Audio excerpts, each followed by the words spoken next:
Good evening. My name's Scott Gray. I'm proudly the executive director of Historic Sotterley, and I'm very pleased to welcome you here tonight to our speaker series, um, both folks here in person and those of you worldwide on World Wide Web through Zoom. We have a remarkable speaker tonight. Michael was born in Calvert County, live in Calvert County, in 1957. Grew up on the family tobacco farm. Graduated in the first graduating class from Northern High School. And he went to the University of Maryland and earned his BA. And then he went on to the University of Maryland, Baltimore, where he earned his Juris Doctor degree. He served as a lieutenant in the United States Navy in the Judge Advocate General Service Corps, and as an assistant state's attorney in Baltimore and Prince George's County in Maryland. Michael began his second career as a historian. It's a worthwhile career. By collecting his family's oral histories, and then expanded his research to include all of Calvert County's Black history. He put that research into a book titled Mulatto, Black History of Calvert County. The book is available by all the local libraries as well as on Amazon.com. It's been accepted by the Calvert County Board of Education and is used in the public school system. Mr. Kent gives presentations on Calvert County history to the local high schools, churches, and throughout the state. Michael received the 2023 Library Foundation Award, as well as the 2023 Republican Man of the Year Award and the NAACP Leadership Award. Michael's also been nominated to receive the Maryland Council for Social Studies 2024 Award for Social Studies Professional of the Year. Michael was appointed by Governor O'Malley and Governor Hogan to serve on the Maryland Commission for African American History and Culture, and he currently serves on the Calvert County Historic District Preservation Commission. Michael's a life member of the NAACP and a past president of the Calvert County branch. You're going to enjoy his talk tonight, I promise you. Michael?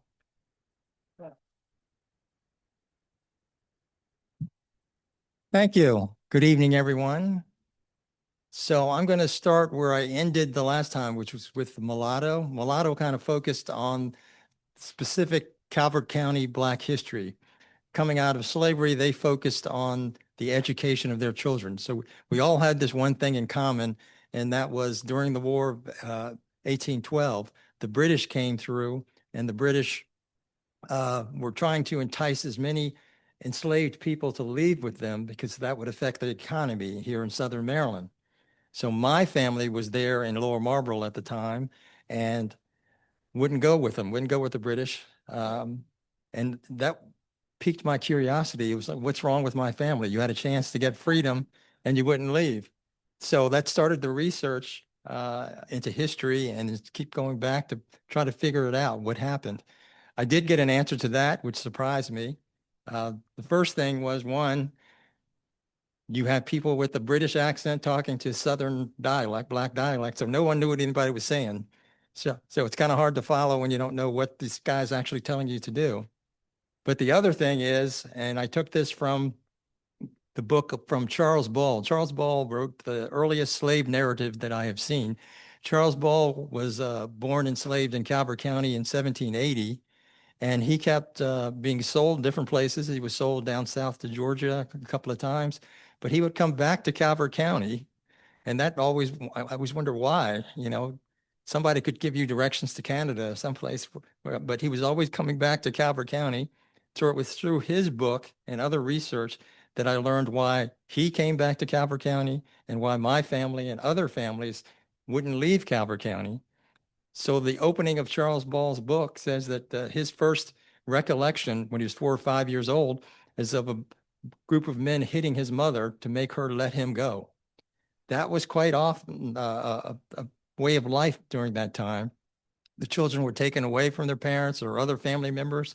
So the reason people didn't leave Calvert County was because they figured it out, okay, They may remember where they came from, where I am, but I have no way of knowing where they're taking my kids or other family members. So they wanted to stay around Calvert County just to get the family back together. Unfortunately, that didn't happen so often. By the time slavery ended, people had been separated for so long that the memories faded and you couldn't get a whole lot of people back together. But that was the hope. So from that hope, again, this is again from the book Mulatto, they decided to focus on the education aspect of it. So even though here in Southern Maryland, especially in Calvert County, if you were a person of color, if you were a Black person, you could only get an education, a public school education up to the 7th grade. So a lot of, not a lot, but many families decided that's not good enough for my family. And they would work for years in order to save up enough money to send their child. When I say their child, I have to be honest, then their son. You're not going to send their daughters to school if you have to pay for it. So again, we're talking about from the 1880s up through about 1940. They were going to one-room schoolhouses here, but making the most of it. So from those one-room schoolhouses in Calvert County, and this is what I tell the kids at the one-room schoolhouse they have there now, from there came the first Black doctor in the state of Maryland. His name was Ulysses Grant Bourne. He ended up having a practice in Frederick County and built a hospital there as well. That's still there. Um, the first Black judge in the state of Maryland, and he was up in Prince George's County, was James Bourne. And James Bourne, again, one-room schoolhouse in Calvert County. But now if you go to Upper Marlboro Courthouse, the big courthouse there, part of that is named after him. There's the James Franklin Bourne Jr.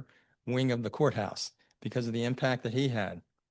We also had a person who actually didn't get the one-room schoolhouse experience in Calvert, but he was given a scholarship to that school up in Baltimore, the Frederick Douglass High School. And that was William Sampson Brooks. And that's who they named the one and only Black high school they had in Calvert County was named after him. William Sampson Brooks, I never can never understand why no one knows that name. He was so popular when he died, he had funerals in 4 different states. So they had a funeral for him in Baltimore and one in Texas, another one in, I think it was Massachusetts as well, but it was 4 different states because he became a bishop of the Episcopal Church, Methodist Episcopal Church, put it that way. So he opened a lot of churches and he had contact with a lot of people. He traveled a lot and he wrote a book. And this was in the early 1920s. I think it was still in the 1920s, called What a Black Man Saw in a White Man's World.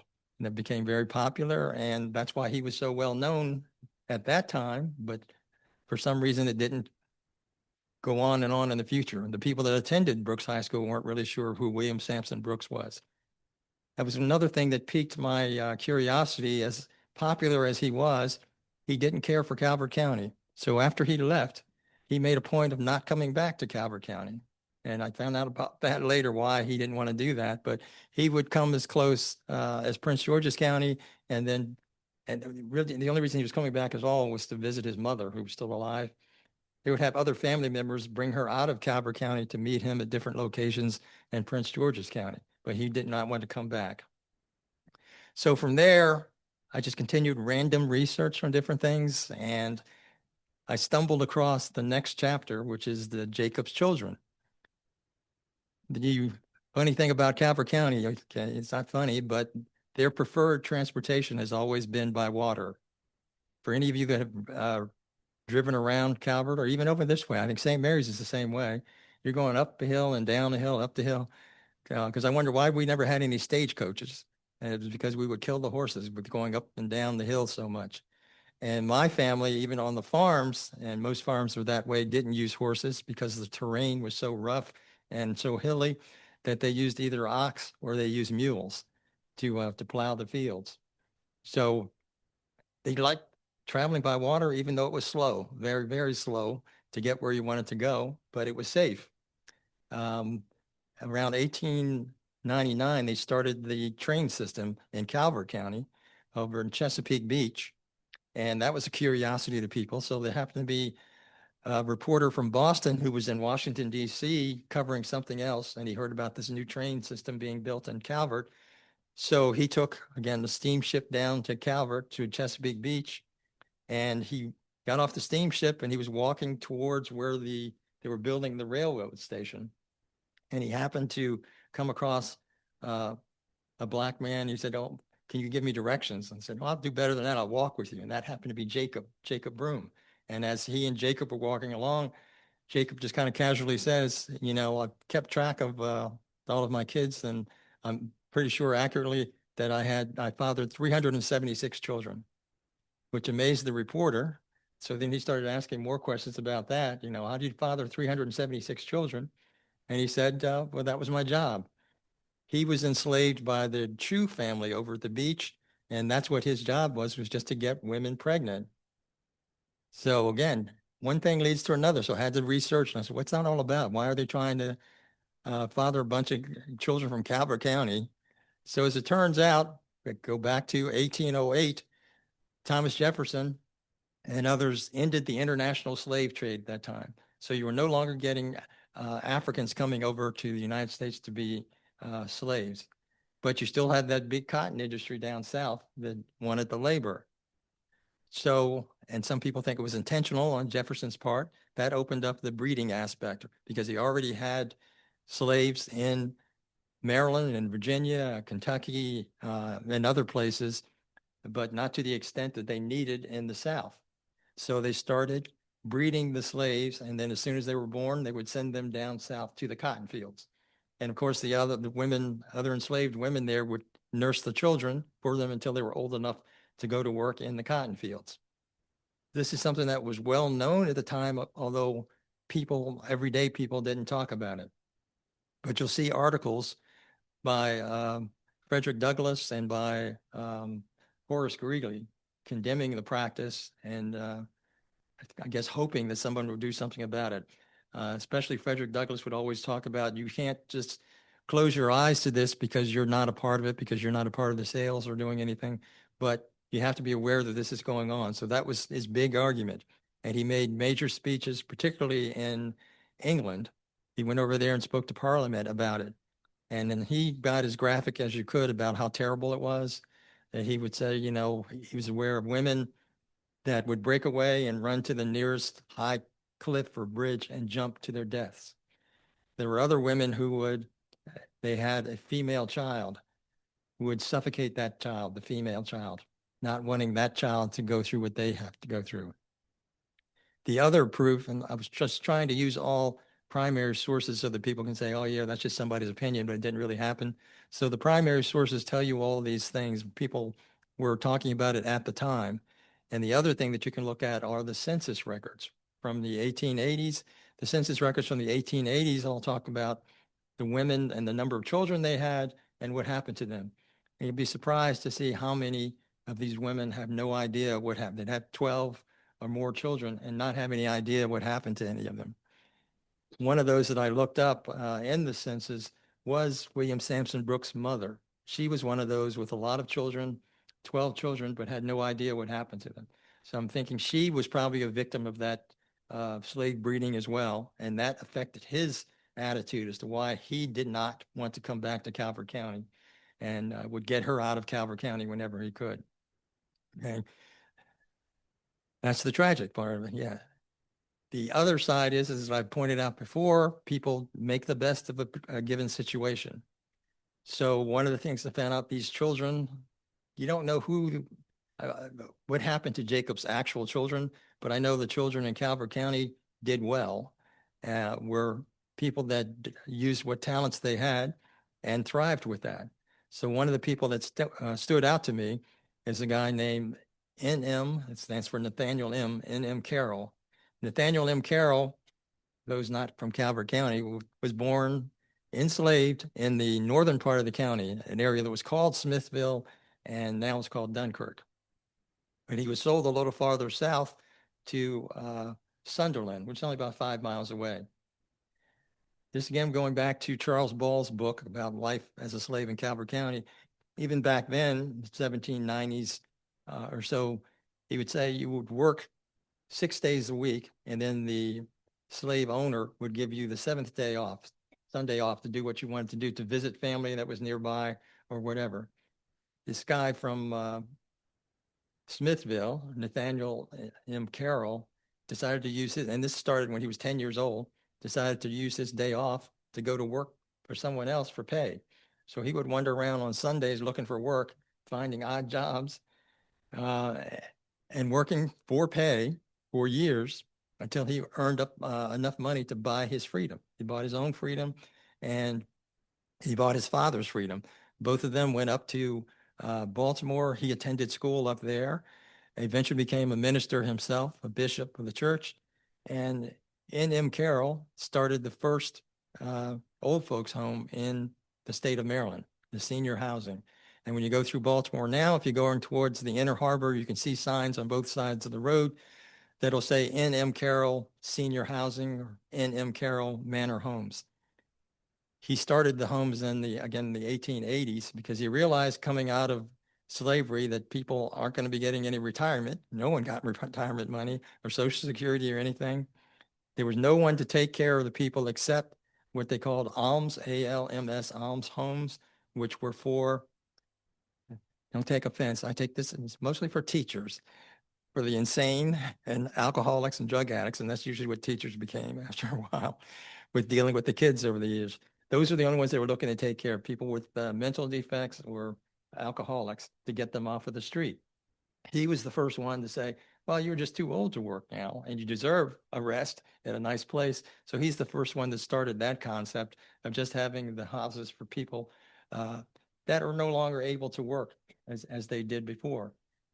So we got from Calvert County, people with no education, limited education that have buildings and monuments and signs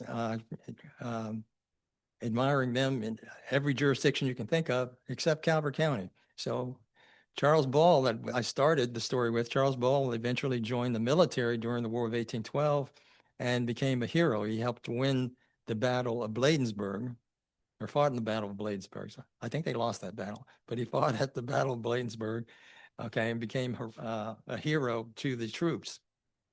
But there's nothing in Calvert County that honors him. There is a Ball Road, but that has nothing to do with him or his family, all right, which is unfortunate. The first person, oddly enough, to be honored by the government, the county government in Calvert County, is Harriet Elizabeth Brown. Harriet Elizabeth Brown happened to be one of my first teachers. I attended segregated school. She was principal, but she was principal because it was such a small school. She was also the librarian, and she was also the cafeteria worker. But she has a road named after her now, a community center named after her as well. But very formidable woman, scary, I thought. But again, all teachers were scary at that point. One of the things that I pointed out is that all of my teachers at that time were Miss Brown, Miss Gray, Miss this, Miss that. And I'm just saying it was because teachers are just so naturally mean that nobody wants to marry them. I didn't find out until later that it was in their contract. They would bring these teachers in because, again, no one from Calvert County could read or write or do anything, so they couldn't go up to a higher education to school, to a college to teach school. So they were going to other places, other states, and recruiting Black teachers to come here to Calvert County. And they put it in the female teachers' contracts that they were not allowed to marry. Not in the men's contracts, but just in the women, because they would care if the men had 100 kids either. But they didn't want the women to then get pregnant and leave to take care of their own family. And then they have to go search for teachers again out of state. So you would think, okay, that's smart on their part. One of the teachers they did that with was Mary Winston Jackson. Mary Winston, actually, at the time, she taught in Calvert County in 1940. Mary Winston was one of the women that's part of Hidden Figures. So she went on to NASA to great things that they lost her because she said back then, 1940, I want to go back to my home and marry Mr. Jackson, which she did. And as a result, she was fired from her job in Calvert County. So they lost a brilliant woman just because of that. Right. So sometimes you think things work well, but they don't. Thank you, Gwen. So I was amazed at the amazing things that Blacks had done on their own without the help of anyone else, with whatever education that they had, or that they were able to achieve even after the breeding that was done. They just didn't lose the spirit they had to move forward. And I think it was also always more of thinking about the next generation, my children, my grandchildren, what's going to be there for them. So they didn't give up. They would just keep pushing to get to the next level with their kids. And some of them just had this natural ability to do certain things. One of the people that I admire was Mr. John Locks. John Locks owned Locks Store, which was somewhere around Wallville, where Wallville used to be anyway. And he saw the planes flying over in 1920. So this is right after World War I, where the planes started being more active in the sky. So, and he had a store, and he said, well, this would be a good promotion. So he contacted an airfield in Washington, D.C., and arranged for one of their airplanes, those two-seater type things, to fly down to his store. He put out a bunch of sheets around his store to give them guidance. They were supposed to come down the river from DC and then look to their left and look for sheets, white sheets on there. So, and that's where the guy landed. So, and it was a brilliant idea. He sold out his store. He, with both black and white customers coming, because he'd put up signs, for weeks ahead of time, come see this airplane, come to Locke's store. So he sold out everything, and he was a very successful businessman. Actually ended up opening up another store because he was so successful with that venture that he did. That reminded me of someone else, and this kind of upset me. Her name was Bessie Coleman. Bessie Coleman had a love of airplanes as well. And I bring her up because you never know who people are related to. So during the Civil War in Calvert County, the white soldiers were all drafted, and they were drafted for the duration. The black soldiers that came in 1864 signed a contract, and they were signing 3-year contracts because they didn't trust blacks to stick around. So they said, we'll have them contract and we can prosecute them if they leave. Of course, they stayed and they fought. But when the war ended, they were not allowed to leave as the white soldiers did. They were put on a ship, taken to Baltimore, put on a ship and taken down to Texas to guard the Texas-Mexican border. So a lot of them, we have their names as well at the Historical Society, what regiment they were in. They were there when it's part of the group telling these people down in Galveston, hey, you guys are free now. The war's over and you're free. So they were part of the original Juneteenth celebration, which is one of the reasons we still celebrate Juneteenth here in Calvert County, because it was actually, again, our family members that were a part of that and sharing the news of freedom to other people. Didn't help them much. Once their 4-year term was up, they said, okay, you can go home now. And they're like, well, I'm in Texas. And they was like, but you gotta walk. So that's what they did. They walked back from Texas. Okay.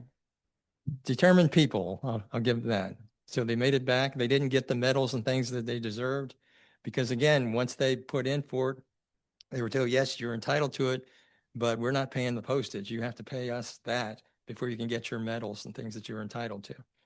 So very few did receive, and it was many, many years later that some of their spouses, widows, were able to, not widows, but some of their spouses that were still alive were able to get some of the benefits that these men who fought actually and died or were injured didn't get the benefits they should have received. And so actually one of the biggest training facilities they had here in Southern Maryland was at Camp Stanton, which is just across the bridge from the Charles County Bridge. You can see it. It's like a sign there, but you got to look real fast. Otherwise, you're going to be driving into the water to read about Camp Stanton.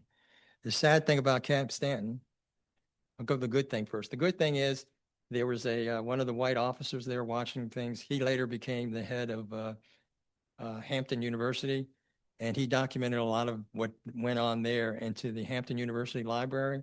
And one of the things that went on is the soldiers from Calvert County were sitting around the campfire together, and they were divided by regiment, so you knew who they were.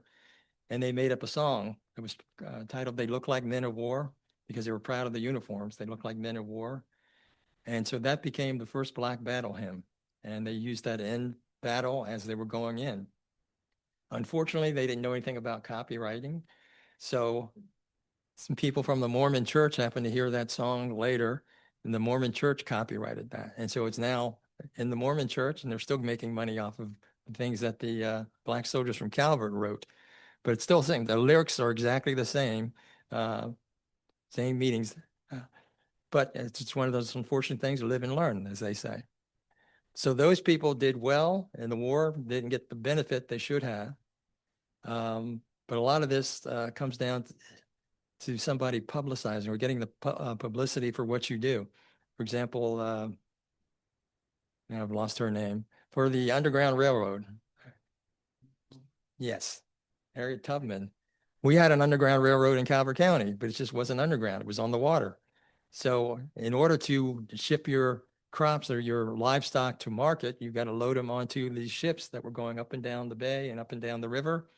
And obviously the people working on the ship were people of color, and the enslaved people were the ones bringing the crops and the livestock to the ship. So as they were bringing that the cargo to the ship, they were talking to each other, and they would learn, okay, the people, this is what you would face if you run away. This is what you need to look for. This is a safe place to go to. This is a safe place to stay. This is a place you can get food. Okay. So it was an underground railroad, just it was on the water, and they didn't get it publicized as well at Harriet Tubman did. So we had a little bit of everything in Calvert County, which is what amazes me, that there were so many things that affected the things across the country that these people did. Now, I'm going to go jump back again to the slave breeding, and we had the people coming out of that, and we had laws changed because of the slave breeding. Every other country said you're the child of your father. The United States said you're the child of your mother. And the reason for that was that you didn't want that enslaved child to have the opportunity to inherit property from the father. So if you're the child of your mother and she's a slave, she has nothing to give you. So that's what you're going to get. All right. So they changed law that everybody else was going with just to make sure that you could limit the opportunities of Black people. Um, and then the other thing is, whether you were Black or white, a lot of the women in this area were very strong-willed, let me put it that way. So one of the things that's going to be happening at the end of the month is that the Pride 2, which is an 1812 style ship, sailing vessel, will be coming to Calvert County. And in studying the history of things, I found out that there were a lot of women that also sailed on this, and they worked on these ships as well. And the men never knew that they were women. And you kind of wonder why. How did that happen? This is when it's good to sometimes be friends with people that'll share things with you. So a lot of the information I was able to get, I received from the newspaper archives. The newspaper archives, newspapers generally aren't going to print anything in the local paper that's offensive, that would offend anybody around them, because you'd go out of business. But again, you had these people sailing all over the place.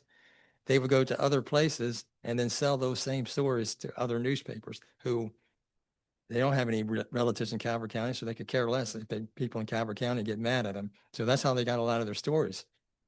The way I originally found out about that is that I kept seeing the same name of some women in the Afro-American and the Afro newspapers of the early 20s and 30s.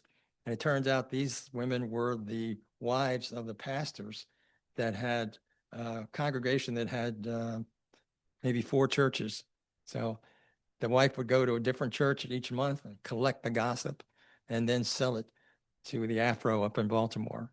Because the preachers, couldn't live off what they were getting from the plate all the time. So this was extra money for the family. Sailors would do that. They learned the same thing. They would sail to different places and sell whatever juicy gossip they could find about some other county to the county they were just coming into port at, and make extra money that way. So that's how we knew that, there were women on these ships that were later found out. The reason they didn't know at the time is, if you watch the old Western shows, Bonanza and The Rifleman, people wore the same clothes all the time. That's actually accurate. There was a fear of illness. Take a bath, you're going to get sick. So people were wearing the same clothes all the time. So those women aboard ship never had to change their clothes. So you never knew that way. Now, this is the part too, when you get into the, because I had to know, eventually, you got to go to the bathroom. So I was wondering why They never noticed then. So I found out when you were going to the bathroom aboard a ship, if you're in the Navy, when I was in the Navy, you always referred to the bathroom as the head, because back in those days, in the sailing days, you would go to the head of the ship to go to the bathroom. Okay. Um, you kind of wonder why. You want to know where any possible breezes might come to blow stuff back at you. Sorry, back at you. So they made sure that it was a designated area. So you'd have a bucket up at the head of the ship, and everyone wore, and I saw someone with a long jacket and really long coat. Men and women wore those, because it was cold at sea, even in the summertime, if you're sailing around. And you just sit on the bucket with the long jacket around you. And so nobody knew what was going on, male, female, whatever. But then you say, again, let's think, again, getting down to details, more than you probably want to know. Certain times of the month, okay, certain things happen. But the interesting thing is that those buckets always had blood in them, even if there was only men on the ship. And that's because of the diet they had. They were always eating rotten tomatoes, rotten, spoiled meat. And that's why most of the sailors drank ale instead of water, because the water was rotten as well. The water was not good. So everybody had digestive problems. And so seeing blood in the pool was not uncommon. So it's, again, something that goes unnoticed. All right. I don't think they're going to teach this in the history classes. Okay. But no. And the other thing too, when you think of the fear of the water and the disease and things you can get, the initial properties that Black people had, particularly in Calvert County, were waterfront properties, because the white people didn't want to risk illness by being near the water and having those sea breezes come in on them. They also thought it was bad for their crops, but mainly for their health. They didn't want the sea breezes coming on. It wasn't until they started working in the cities and factories and things, and then could just be leisurely around the water, that they started wanting the waterfront property. But before then, most of the waterfront property was owned by Blacks in Calvert County. Oh, and I just skipped the part as well. When they were originally, Jefferson was ending the international slave trade, and focusing on people here in this country. It wasn't because, again, they cared about the enslaved people or anything. It was because of South Carolina, which I know nothing about. But any of you familiar with South Carolina? Apparently by 1700, the majority of the population in South Carolina were enslaved people. The minority were Europeans. Okay. They were getting all of that, the slave trade coming to them, because my understanding is there was something about the trade winds coming off of the Atlantic that for some reason there was blowing a lot of these sailing ships to South Carolina. So that was the number one port in the country. So they were getting all of the slaves coming into them, which again, they were using that labor and making money from cotton and other crops. The rest of the country wasn't making that money. So that was part of Jefferson's plan. Let's cut off some of this income to South Carolina so we can spread it out to the rest of the country. And the spreading out the wealth turned out to be the slave breeding, because we had slaves that were already there. All they'd have to do was breed them and then send them down south to keep that cycle going, right, to keep the wealth. So it was always about money, no matter what. It was called tobacco, the money crop, and it wasn't. The slaves were the money crop.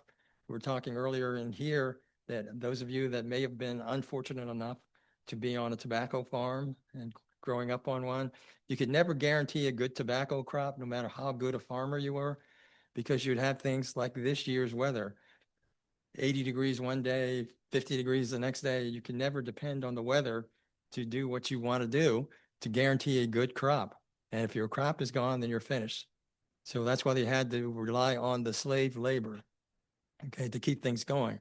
So it wasn't only the Chew family over the beach, but there were several other families in Calvert County, including the Taney family. And the Taney family was the family of Supreme Court Justice Roger B. Taney, who wrote the Dred Scott decision.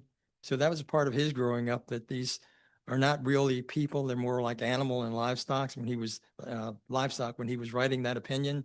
And that's why in that he said, well, they're not mentioned in the Constitution for a reason, because they're not really people. Because that's how he grew up. And again, there were, not everyone was a nice person either, put it that way. So there were a lot of tough, not nice people. So actually, and the reason I know about this was an article, big article written just before he went on the Supreme Court with someone trying to keep Taney off the Supreme Court. And so they were writing about his family and that they were doing this slave breeding, but also his father, Michael Taney, had killed someone and had run away. He was now living in Virginia. He wouldn't come back to Calvert County to face justice. So his sons were protecting him and sending him money so that he could live in Virginia and comfort. But they were always, and the family that he had killed someone from was the Magruder family from Calvert County. So they were always keeping their eye out in case Tiny ever came back, which eventually they said, yeah, he finally died, and we brought him back here to bury him. The Magruder family, particularly the women, said, yeah, right. So they dug him up. And Tanny was known to have a black tooth, okay, a decayed black tooth. And it said that one of those Magruder women, when she died, that they found the black tooth under her pillow because she made sure that they got their revenge on the Tanny family. So just remember that if you marry any women from Calvert County, they have a long memory. Okay, and we'll get their justice in the end. But I skipped around on the reason I was talking about the women. I'm sorry about the black soldiers going to Texas after the war, and they gave them the information on the freedom. But also, it doesn't take you very long if you're there to father children. So I'm sure some did. Never actually kept track of who they were, but I'm sure some of them had kids down there.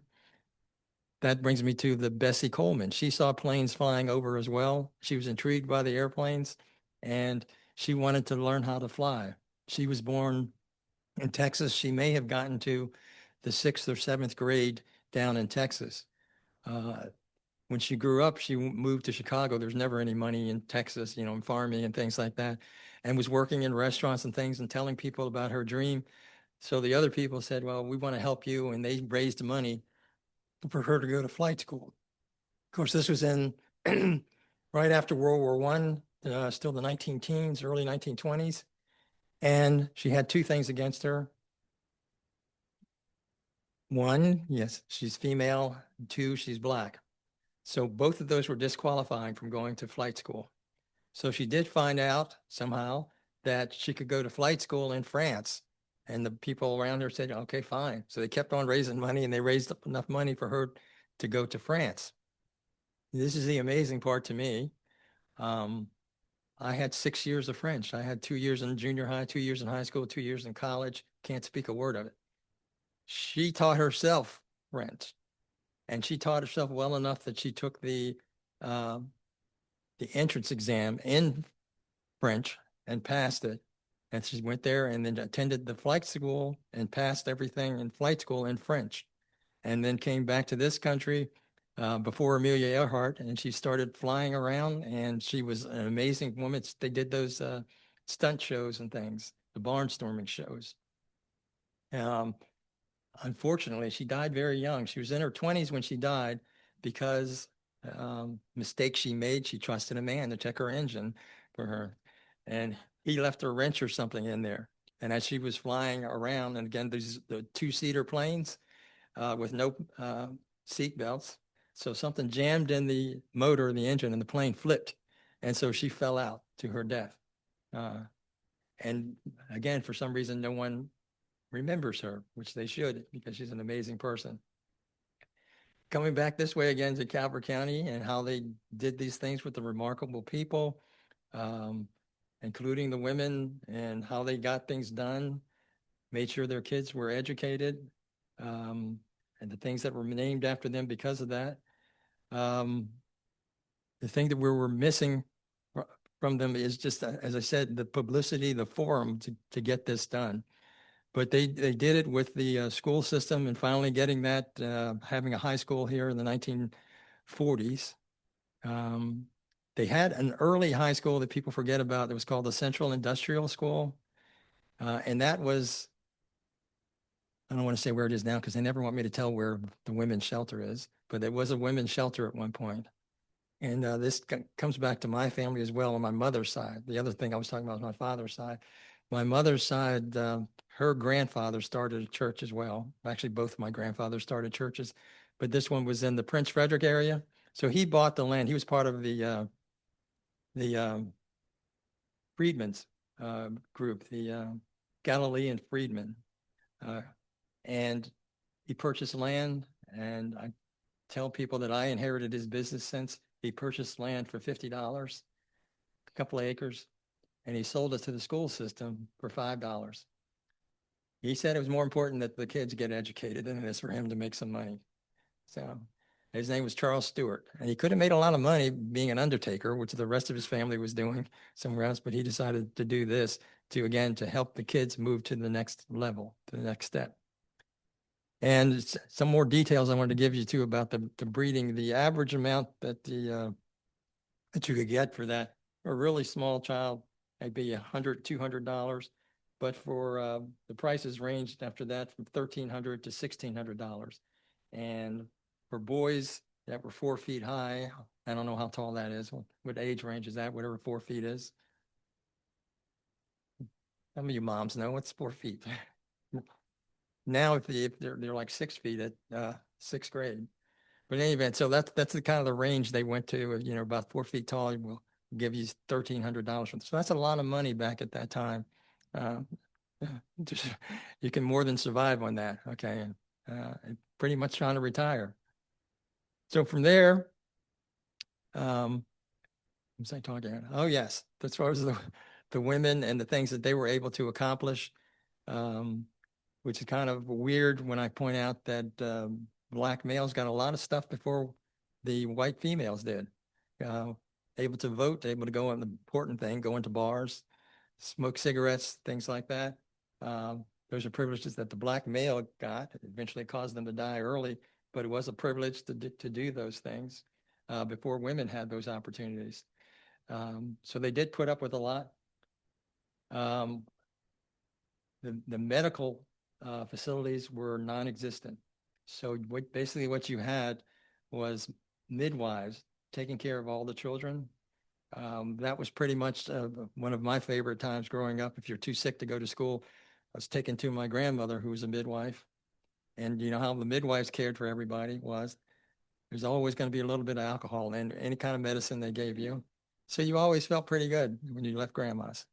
And and they all had stills. My grandparents, on both sides, had stills to manufacture that for them. It was too much money, you know, to buy alcohol, you know, which didn't make any sense because you're out here on the farm. You do corn liquor, you know, very easy to do. And they knew the recipe. So that's the kind of thing that people knew about but did not talk about. It's in the newspapers. If you can find the librarians, and they are very willing to work with people on these things, especially giving you information. Sometimes they're happy to see me, sometimes they're not. The thing that I compare them to is that Eagle Song, Hotel California. The librarians will always say you can check out anytime you like, but you can never leave. Okay, and they mean that. They want you to stay there until they're finished with you. So at this point, I'm going to see if any of you have any questions, because we're right at the 7:45 mark. Any of you have any questions about anything? Charles. The reporter that met him from Boston, did he write a lot about him? Is there any information that he wrote that's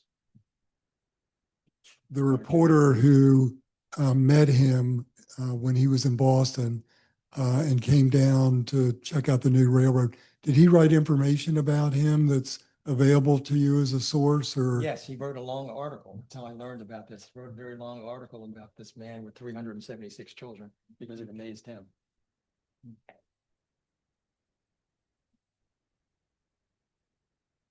Do we have any questions online?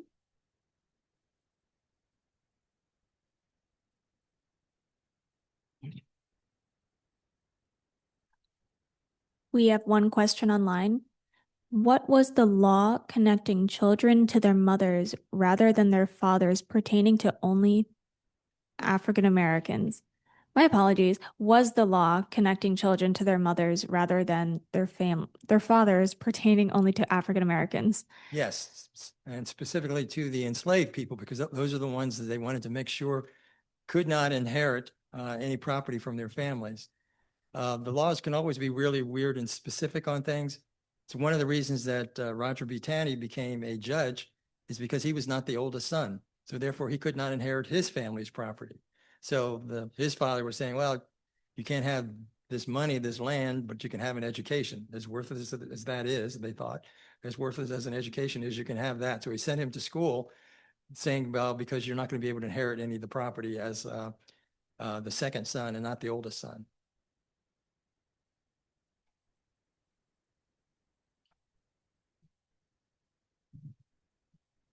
We see St. Mary's County and Calvert County close right now because I guess I'm talking too loud. We have two bridges that actually connect.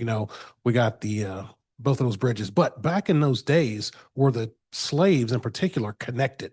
Are there families on both sides? They found a way, even with canoes, before there were any bridges, before the Charles County Bridge or before the bridge here at St. Mary's, they would use the canoes and go back. People were prolific fishermen as well, and they had their own canoes that they go back and forth. That's one of the stories I like from the time that Lincoln was assassinated. One of the things they did was to come down here to Southern Maryland and confiscate all the canoes, all the fishing equipment, but the fishing boats. And the reason we know about this is because after they had captured Booth, John Wilkes Booth, the black fishermen didn't get their property back. And so they complained and they went to court and they said, well, we put up signs. And I said, but you wouldn't allow us to learn how to read. So how would we know that? We couldn't read the signs to say that they were available to get now. So basically what happened is the soldiers that were in the area, they took the boats for themselves, and they were fantastic canoes and things that they had they just used for their own purposes. We have another one online. Do the descendants keep in touch? I'm sure none of them ever knew who anyone else was. It's one of the things that that Jacob Broom said was that he never saw the children after they were born. They were just taken away and sold somewhere, but he didn't know what happened to them. So I know there's no way that the kids, unless someone went into some detailed DNA studies on things, they would not know who they're related to. Have any DNA studies been done to try to connect Jacob's offspring? Not that I'm aware of. I would think it'd be a difficult thing to do, to try to connect, because everyone's coming from pretty much the same area. And again, as I was saying, one of the reasons that they changed the law is because a lot of the enslaved owners, the white men, they were having children by them too, and still selling them into slavery. So it'd still be brothers and sisters.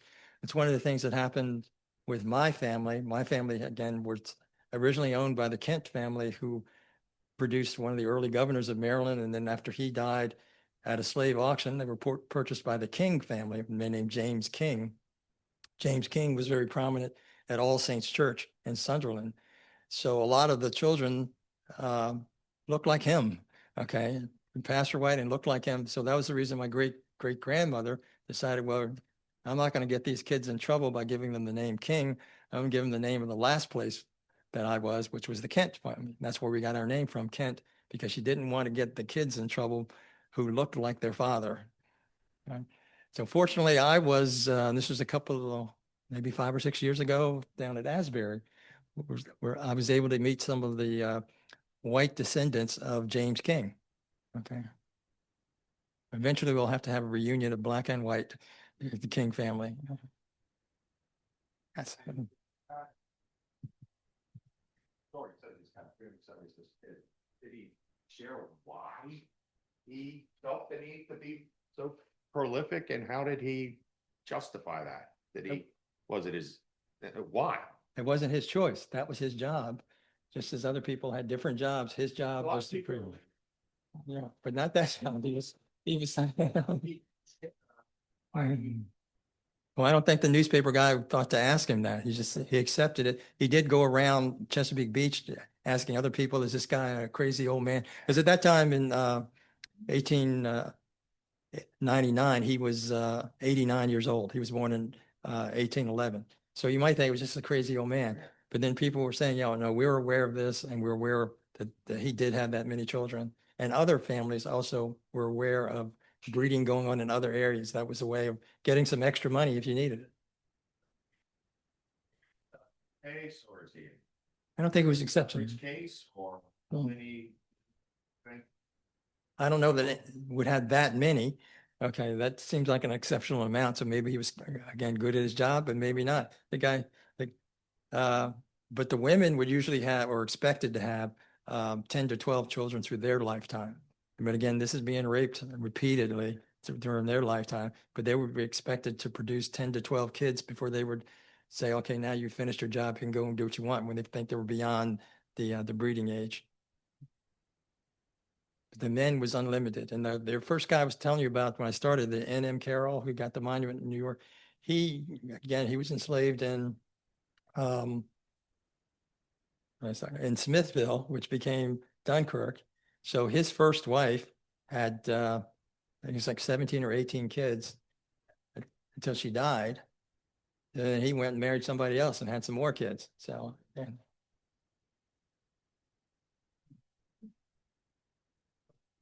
Yes. One second, let me come around with the microphone. That way our speaker, people listening online can hear. Yes, we are live. Hello, live stream people. Question, has anyone ever seen a picture of this gentleman? Tell me his name again. Jacob Broom. Jacob Broom. Has anyone seen a picture of Jacob Broom? Photography was not something that was very practical, or not very practical. It's not very well known at that time because we're still talking about the late 1800s. I was on the board up at Banneker Douglas Museum at one point, and they had an idea of having a celebration of people that had been married 50 or more years. And we found a lot of them, but the people that were born in the 60s, I'm not born in the 60s, but that married in the 60s and before, did not have any pictures of their own wedding. They didn't start having a lot of photography available to people until people started coming back from Vietnam and buying these cheap cameras and taking them to the weddings. The reason I ask that question is because I'm trying to figure out why he was chosen for that job. I'm sure it was because of his physique. He was probably a well-built man, and they wanted somebody big and powerful to have kids that they could sell for a lot of money. That's what I was thinking, but I didn't want to make that assumption, but it Yes. stands to reason. Thank you.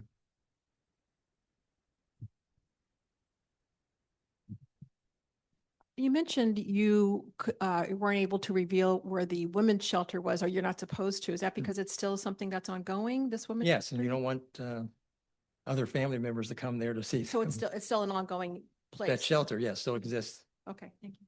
And one follow up also, you mentioned Freedman. Is that related to the Freedman Hospital in Washington, D.C.? You mentioned a Freedman. No, there was a Freedmen's Bureau. Uh-huh. Okay, and they were part of setting up the one-room schoolhouses here in the South in Calvert, Charles, and St. Mary's. But it was actually the Galilean fishermen and other organizations like the, what's the other one? Big one, black organization, not the fishermen, but the, yes, Masonics. That's it. Thanks a lot. Right, Prince Hall Freemasons that would provide a lot of the money because again, here in the South, in Calvert County, people didn't want to give up their land for a black school. So other people had to raise money for that. The same thing, because I was talking about the roads being kind of weird in this area. People didn't want to give up their land for roads either, which is why the roads go up and down hills. I was told a story by one family member that his grandfather, when he was a boy, would make all of his money, made a lot of money as a boy, riding along with a local doctor, opening the gates for him. You'd have to jump off the buggy, open the gate, let the buggy through, and then jump back on the buggy. And that was too much for the doctor. So he would pay these boys to do it for him. I got it now. Eminent domain. That's the word I couldn't think of. They didn't have eminent domain back then where the government could take your property for supposedly good reasons. So people didn't want to give up their land and didn't want their cows walking down the road if you take a fence down so that you could have a freeway through there. And it was just so sparse. And this is, again, one of the family stories that I have. My father was born in 1914. And he said when he was in school, because he went to a one-room schoolhouse in the Huntingtown area, that they could play baseball on Route 4. That they used that as their center field because you might see 2 cars a day back in the 1920s on Route 4. So we have a couple of people asking a question online about breeding and if enslaved that were related to one another, say siblings, cousins, parent, child, or ever, or if there's been documentation of that kind of breeding happening. I'm sure it was, but no one knew and no one would have cared. Again, because these were enslaved people. It's just like it's kind of weird, but the cattle that we have, you go until about the fourth generation where the bull will keep impregnating his own children till you get to about the fourth generation. And it's a little crude. And then they'll say at that point, they start getting smaller. The cattle start getting smaller. And so that's why you stop and you have to go get a different bull to bring in. But the same thing when I was growing up here in Calvert County, they would always say, "Oh, everybody black and white, don't date anybody from Calvert County because more than likely it's your cousin." Yeah.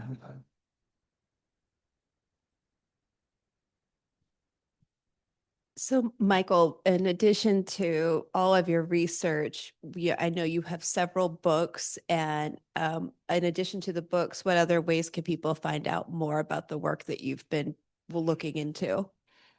Coming to programs like this at Sotterley, Appreciate that. Yes, sir. Do you have a question?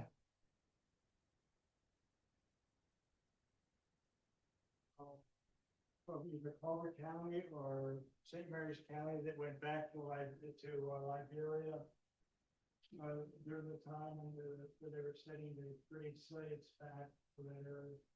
No, no one that I'm aware of. I'm sure they'd be pretty famous had they done that. Even when they had in what was it, the 20s, the Back to Africa movement, I'm not aware of anyone that joined into that movie either, that move. And the life was actually better here than over there. The person I was telling you about, William Sampson Brooks, he did go to Africa and started a church there. And then they ran out of money to pay people. So they arrested him and they had to send back to the United States to get enough money to get William Sampson Brooks out of jail in Africa. So even though he was trying to do a good thing over there, they just ran out of money.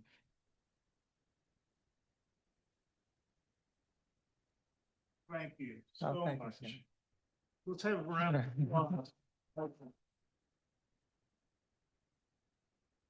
One of the difficulties of listening to someone brilliant researcher is the ideas that it gives me.